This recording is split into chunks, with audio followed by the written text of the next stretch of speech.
Hello student, I am Rohit, faculty of GS at CFC coaching. आज हमारे साथ हैं सीएफसी के डायरेक्टर दीपा मैम और आज हम बात करेंगे कि अभी के सिनेरियो में जो एसएससी एग्जाम में पैटर्न हो, सिलेबस हो, सारी चीजें चेंज हो रही है, तो आने वाला समय में स्टूडेंट को कैसे तैयारी करनी चाहिए, किस सब्जेक्ट पे, किस फोकस पे तैयारी करनी चाहिए। तो हम बुलाना चाहेंगे दीपा मैम को। Welcome ma'am. आज एक बहुत इंपॉर्टेंट टॉपिक पे आपसे राय भी चाहिए और बहुत सारे स्टूडेंट का क्वेरी भी है कि अभी बदलते समय में इवन एग्जाम भी पैटर्न भी काफी चेंज हो रहा है। तो क्या है कि पहले की तरह अभी का तैयारी हर चीज तरीके से चेंज हो गया है। क्वेश्चन पूछने का तरीका, इवन एग्जाम पैटर्न की बात करें, इवन सिलेबस, हर तरीके से चेंज हो रहा है। तो मैं आपसे जानना चाहता हूँ कि अभी की सिनेरियो में स्टूडेंट को एग्जाम जो पैटर्न, सबसे पहले ये बताइए, एग्जाम जो पैटर्न अभी चेंज हो रहा है एसएससी का, इस पे क्या आता रहा है और स्टूडेंट को किस बात पे ध्यान देना चाहिए? First of all thank you for inviting me here and thanks to all of you. So सबसे पहले हम बात कर लेते हैं कि एग्जाम पैटर्न के बारे में, है ना। एग्जाम पैटर्न में ये होता है कि पहले जो पैटर्न होता था वो अलग होता है, अब थोड़ा सा लेंथी हो गया, ट्रिकी हो गया है। अब हर एग्जाम अलग अलग तरीके का होता है, सबके अंदर लेवल अलग अलग होते हैं। जैसे अगर आप रेलवे का एग्जाम देखेंगे तो उसमें अलग लेवल रहता है, दिल्ली पुलिस में अलग लेवल रहता है, कांस्टेबल में जैसे इंग्लिश नहीं आती है। अब हम एक एग्जाम को टारगेट करते हैं तो एसएससी सीजीएल की बात कर लेते हैं। एसएससी सीजीएल में पहले क्या होता था, प्री और मेंस बिल्कुल अलग होते थे। प्री में मैथ्स, इंग्लिश, रीजनिंग, जीएस ये सब आता था। मेंस के अंदर सिर्फ मैथ्स और इंग्लिश आती थी, लेकिन अब मेंस में भी जीएस और रीजनिंग प्लस कंप्यूटर आ गया है एंड टाइपिंग भी आ गई है इसके, और कंप्यूटर जो है वो क्वालिफाइंग है। तो ये कुछ चीजें चेंजेस आई है, पैटर्न काफी चेंज हो गया है, तो इसलिए लेंथी भी हो गया है, तो कंपटीशन भी उस हिसाब से बढ़ता जा रहा है। तो मैम फिर तो एक तरीके से हम ये कह सकते हैं कि स्टूडेंट को भी अब नए तरीके से तैयारी करनी चाहिए पैटर्न के साथ, क्योंकि पुराने तरीके, हर चीज तरीके क्वेश्चन पूछने के, क्वेश्चन का क्राइटेरिया, क्वेश्चन की डिफिकल्टी लेवल, लेंथी लेवल, जैसा कि आपने बताया। तो स्टूडेंट को इस चीज का क्या ध्यान रखनी चाहिए कि आप पहले के मुकाबले अभी का पैटर्न को फॉलो करना चाहिए? आपको क्या इस पे कहना है कि किस बात पे ध्यान रखनी चाहिए पैटर्न के रिगार्डिंग? वैसे हमारे अकॉर्डिंग तो देखिए, बच्चे को ना सबसे ज्यादा अपडेटेड चीजों पे ध्यान देना चाहिए। बिल्कुल। अब ऐसा नहीं है कि रटी रटाई चीजें आ गई, ऐसा नहीं है। गवर्नमेंट के पास अब इतना टाइम भी नहीं है कि वो अलग चीजें आपको देगा, लेकिन हाँ ये है कि गवर्नमेंट अब चाहती है कि जो भी एम्प्लॉय उनके साथ ऐड होता है, जुड़ता है, अगर आप भारत सरकार की अंदर ऐड हो रहे हो, ज्वाइन कर रहे हो एक सरकारी नौकरी, तो आपको अपडेटेड रहना ही पड़ेगा, करंट में ध्यान देना पड़ेगा। बिल्कुल। एक चीज में और एड ऑन करना है इसी चीज में कि ऐसा कहा भी जाता है, इवन बहुत मानते भी हैं कि एक बार एसएससी सीजीएल की तैयारी हो जाए तो फिर आप और सारे जो जनरल एग्जामिनेशन होते हैं, जो वनडे एग्जामिनेशन होते हैं, वो इजीली हो जाते हैं तैयारी। तो मैम कहाँ तक ये चीजें सही है कि एसएससी का अभी न्यू एग्जाम पैटर्न जो है बहुत हद तक मैच करता है और सारे जो एग्जामिनेशन होते हैं? देखिए, एसएससी सीजीएल की बात करेंगे, अगर आप एसएससी सीजीएल की प्रिपरेशन करते हैं तो आप सारे एग्जाम क्लियर कर जाएंगे, क्योंकि एसएससी सीजीएल का लेवल यहाँ है, बाकी के सारे एग्जाम यहाँ पे है। हाँ, लेकिन कंपटीशन की बात करते हैं तो कंपटीशन उतना ही ज्यादा भी बन जाता है। सीएचएसएल में, एमटीएस में आपका 12 बेस बच्चा ही बैठेगा, ग्रेजुएट पर्सन भी उस एग्जाम को देगा। सीजीएल में अगर कैंडिडेट कम है तो पेपर लेवल ऊपर हो जाता है, तो दोनों ही अपने आप में एग्जाम टफ ही है। इसमें एक चीज और, तो अभी जैसे मान लीजिए कोई लोग अगर एसएससी सीजीएल कर रहे हैं, एसएससी की और भी सारी एग्जाम और साथ साथ इवन रेलवे की कर रहे हो, तो उनको दोनों, क्योंकि दोनों के पैटर्न इवॉल्व हुए हैं काफी हद तक, तो उन्हें किस चीज की प्रायोरिटी देनी चाहिए? एसएससी का जो नया सिलेबस है उसको ध्यान में रखते चले, या फिर जो रेलवे का सिलेबस है, या फिर दोनों को एक तरीके से कोरिलेट करके चले? जैसे कि मैंने आपको अभी बताया कि आप एसएससी सीजीएल की प्रिपरेशन कर रहे हैं, तो उसके बिहाफ पे आप सारे एग्जाम क्रैक कर सकते हैं, क्योंकि अब अपडेटेड चीजें ही आ रही है। जैसे सीजीएल का पैटर्न चेंज हुआ है, तो आप उसको फॉलो करेंगे ना तो सब चीजें आपकी कवर हो जाएंगी। बस बैंकिंग में थोड़ा सा डिफरेंट आ जाता है, क्योंकि उसमें कैलकुलेशन बहुत ज्यादा है, ट्रिकी क्वेश्चन ज्यादा आते हैं, है ना। इकोनॉमिक्स वगैरह थोड़ा ज्यादा उसमें ऐड हो जाता है, तो वो थोड़ा सा अलग रहेगा बैंकिंग का। बाकी सारे एग्जाम आप प्रिपेयर कर सकते हो एसएससी सीजीएल के हिसाब से। ये बहुत बड़ा इशू था स्टूडेंट के बीच वो, क्योंकि अगर वो दो एग्जाम एक साथ देते थे तो बहुत इशू होती थी, किसको कवर करें, किसके सिलेबस को प्रायोरिटी दे। तो ये बहुत स्टूडेंट मेरे पास ये आए कि एक बार आप मैम से रिक्वेस्ट कीजिएगा इस रिगार्डिंग बोले, तो ये सबका क्लियर हुआ। तो इस चीज के लिए बहुत अच्छा लगा, और मुझे भी बहुत सारी चीजें था कि एक बार मैं आपसे पूछूं, समय आपको भी नहीं मिलता होगा, लेकिन समय निकालने के लिए बच्चों के लिए तो समय हमें निकालना पड़ेगा, और सीएफसी कोचिंग तो है ही बच्चों के लिए, है ना। हमारे यहाँ देश भर से बच्चे आते हैं, पटना से, यूपी, बिहार, ये तो है। जम्मू कश्मीर, हर जगह से बच्चे आते हैं। इवन लोकल एरिया से भी हमारे बच्चे बहुत सिलेक्ट हुए हैं, SSC GT में, बैंक PO में, IB का भी रिटर्न पेपर क्लियर हुआ है, सब में होता है सिलेक्शन।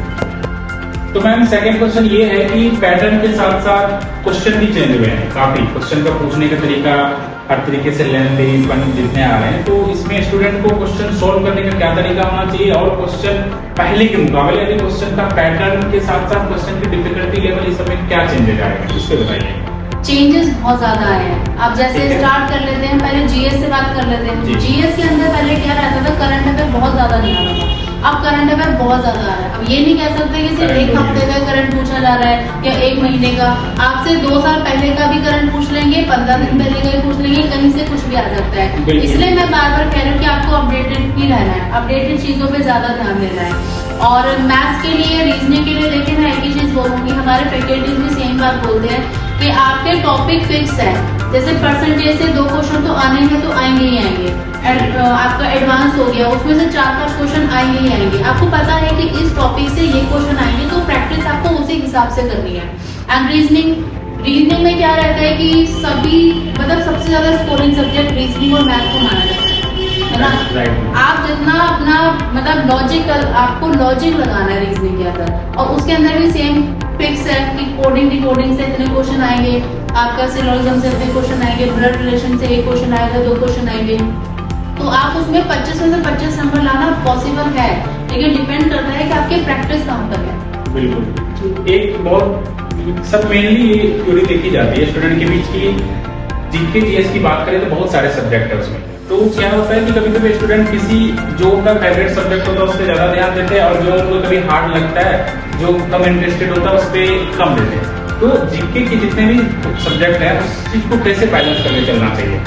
देखिए, GS और GK में जो रहता है कि सभी सब्जेक्ट आते हैं। GS का मतलब बच्चा सोचता है हिस्ट्री और पॉलिटिक्स, है ना। हिस्ट्री पढ़ के चले जाओ, आप हुमायूं के बारे में पढ़ लो, जहांगीर के बारे में पढ़ लो, ऐसा नहीं होता है। आपको सब कुछ पढ़ना पड़ेगा, इकोनॉमिक्स भी पढ़नी पड़ेगी, पॉलिटी भी पढ़ना पड़ेगा, एंड साइंस को बच्चे बहुत ज्यादा नजरअंदाज करते हैं, क्योंकि बच्चा सोचता है कि हमने तो सिर्फ 10th तक साइंस पढ़ी है, तो 11th 12th तक भी आ जाएगा, जबकि बच्चों को ये नहीं पता 6 से 10 तक का सिलेबस है, उतना ही पढ़ना है, ज्यादा तो उतना ही आता है सिलेबस में। तो साइंस का भी आपको पढ़ना पड़ेगा, क्योंकि रेलवे वाले बच्चों के लिए तो साइंस तो पढ़ना ही पड़ेगा। बायो भी आएगी, फिजिक्स केमिस्ट्री भी आएगी। हाँ, ये है कि फिजिक्स केमिस्ट्री में कह सकते हैं कि एक आधा क्वेश्चन आता है या 2-3 चीज समझ सकते हैं, लेकिन बायो से क्वेश्चन आते हैं, बायो की वेटेज आता है। एक चीज और है इसी रिगार्डिंग कि ज्यादातर बच्चे जो प्रैक्टिस करने वाली चीजें हैं, जैसे कि अगर मैथ सब्जेक्ट की बात करें, रीजनिंग की करें, इवन बहुत हद तक इंग्लिश में भी काफी चीजें मेमोराइज करनी होती है, याद करनी होती है। तो स्टूडेंट को आप क्या सलाह देना चाहेंगे कि चीजों को कैसे बैलेंस करके चले, जैसे कि मैथ्स उनको कैसे वीकली पढ़नी चाहिए या डेली प्रैक्टिस करनी चाहिए, क्या करनी चाहिए कि बेहतर स्कोर आ सके? देखिए, मैं तो इतना ही बोलूंगी कि आपके जो फैकल्टी आपको पढ़ा रहे हैं, चाहे कोई भी कोचिंग सेंटर है, चाहे CFC है, जो भी बच्चे जहाँ पढ़ रहे हैं, आपकी जो फैकल्टी आपको बता रहे हैं ना, आप उसको प्रॉपर फॉलो करिए, राइट, वो ज्यादा बेटर है ना। क्योंकि अगर मैं आपको बोल दूंगी कि मैथ ऐसे पढ़िए, तो जो टीचर जिस सब्जेक्ट का स्पेशलिस्ट है वही ज्यादा बेटर बताएगा। लेकिन हाँ, मैं इतना कह सकती हूँ कि मैथ्स प्रैक्टिस मांगती है, रीजनिंग समझ को देखती है ना, और GS जो है वो आपको प्रॉपर एक बार देखना है, बार बार एक चीज को बार बार देखोगे वो दिमाग में रह जाएगी। एंड आपका जो इंग्लिश है, इंग्लिश के अंदर ये रहेगा, आपको ग्रामर पढ़नी है ना, proper grammar, vocab, one word हो गया आपका, सिनोनिम्स। सिनोनिम्स रीजनिंग की बात चल रही थी ना, तो सिनोनिम्स आ गया मेरे जुबान में। चलो कोई बात नहीं, हो जाता है, हम टीचर है तो हमसे किससे नहीं होगी, राइट। क्लास दिन भर चलते रहती है। हाँ, बिल्कुल। तो टॉपिक सारे हमें मिक्स ही हो जाते हैं। तो आप इंग्लिश की बात कर लेते हैं, तो इंग्लिश में आपको ग्रामर पढ़नी है। एकेडमिक को और कंपटीशन को थोड़ा सा अलग ही रख के चलेगा, क्योंकि एकेडमिक में क्या रहता है कि उसमें सब कुछ फिक्स है। ऐसा नहीं है कि आपको कहीं से क्वेश्चन पूछ लेगा, अगर नाउन से क्वेश्चन आएगा तो आएगा ही, लेकिन यहाँ पे नाउन का यूज करके एरर बना देगा गवर्नमेंट, किस तरह आपको घुमा के पूछेगी क्वेश्चन, आप खुद फंस जाएंगे। तो आपको बेसिक से करना है और एक एक चीज ओपन करके डीप करके पढ़ना है, तभी आप एरर सॉल्व कर पाएंगे। और वो क्या आपको अनलिमिटेड है, जितनी पढ़नी है पढ़ लो, वो भी कम पड़ जाएगी एग्जाम में। लास्ट में इससे रिगार्डिंग मैम एक चीज हो रहा है कि PYQ का कितना हद तक योगदान है? बहुत ज्यादा है, और तो अगर प्रिपरेशन की मान लीजिए प्रायोरिटी की बात करें तो पहले पीवाईक्यू सिलेबस क्या किस तरीके से करनी चाहिए कि होलिस्टिक तैयारी की जा सकती है? अगर मैं सब कुछ एक बार में सम अप करूँ तो आपको अगर प्रिपरेशन कर रहे हैं, कोई भी एस्पिरेंट प्रिपरेशन करता है तो सबसे पहले आप सिलेबस देखिए अपना, है ना। सबसे पहले सिलेबस पढ़ना है, बच्चे को ये पता होना चाहिए कि पूछा क्या जा रहा है, टॉपिक आपको पता होना चाहिए, उसके हिसाब से आपकी प्रिपरेशन होती है। फिर आपको पीवाईक्यू सॉल्व करने हैं, क्योंकि वही मैंने बोला ना, पैटर्न बार बार गवर्नमेंट के पास इतना टाइम नहीं होता कि नए क्वेश्चन बनाएंगे, वो वैल्यू चेंज कर देती है बस। वही पीवाईक्यू आपके पास आते हैं, है ना, वो रिपीट होते रहते हैं, तो आपको उसके हिसाब से ही प्रिपरेशन करनी है। फिर आती है बात मॉक टेस्ट की, उसका भी बहुत बड़ा रोल है। प्रैक्टिस तो बहुत चाहिए। आप मॉक टेस्ट लगाते हैं तो आपको अपनी कमियां पता चलती है कि आप कहाँ पे लैग कर रहे हैं। कभी 100 में से पहले 10 नंबर आएंगे, फिर कभी 50 होंगे, कभी 80 होंगे। एक्यूरेसी पता चलेगी कि क्या एक्यूरेसी जा रही है, है ना, टाइम मैनेज करना सीख जाते हैं। ठीक, ओके मैम। तो ma'am last but not list, CFC के बारे में बहुत हद तक इवेंट काफी पॉपुलर भी है और बोला जाता है कि स्टूडेंट की सारी जरूरतों को, एग्जाम पैटर्न हो, कोई भी हो, मॉरली सपोर्ट हो, सारी चीजें में हमेशा सीएफसी और उनकी जो टीम है और आपके अंडर में जो भी सब लोग अच्छे से करे रहे हैं। तो मैम सीएफसी समय के साथ साथ एसएससी के लिए स्टूडेंट के लिए क्या क्या फैसिलिटीज प्रोवाइड करवाती है और साथ में सिलेक्शन रेशियो का भी क्या चल रहा है, इस पे आप बताएं। देखिए, सबसे पहले तो मैं आप सबको यही बताऊंगी कि सीएफसी कोचिंग ना सिर्फ एक कोचिंग सेंटर नहीं है, ये एक बच्चों की उम्मीद है। बच्चा हमसे यहाँ पे एडमिशन लेता है तो एक उम्मीद के साथ लेता है कि मैं वहाँ जाऊंगा और मैं सरकारी नौकरी लेके जाऊंगा। जैसे बच्चे का सपना होता है कि मुझे वर्दी में जाना है, मुझे देश की सेवा करनी है, तो वो यहाँ पे आके अपनी प्रिपरेशन स्टार्ट करता है, चाहे वो दिल्ली पुलिस की करे, चाहे वो आर्मी की करे, और कुछ बच्चे चाहते हैं सिविल जॉब, हमें इंस्पेक्टर बनना है, इनकम टैक्स ऑफिसर बनना है। तो ये सारे बच्चे यहाँ पे आते हैं। और देखिए, सरकारी नौकरी की जब बच्चा तैयारी करता है ना, तो कभी कभी जर्नी बहुत बड़ी हो जाती है ना।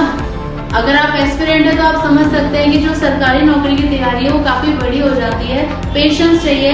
तो उसका खास ध्यान रखते हुए हमने बहुत सी चीजों का यहाँ पे कर रखा है कि हाँ, फीस भी बच्चे की लिमिटेड है। और अगर एक बैच में ऐसा नहीं है कि हम लोग 50-50 मतलब 100 बच्चे भरे जा रहे हैं कि बच्चा, देखिए एक बैच में अगर 100 से ज्यादा बच्चे होते हैं ना तो टीचर ध्यान नहीं दे पाता इतना। अब एक टीचर यहाँ पे खड़ा होकर पढ़ा रहा है, क्लास के अंदर 500 बच्चे बैठे हुए हैं, तो टीचर एक एक बच्चे पे इंडिविजुअली ध्यान नहीं देगा।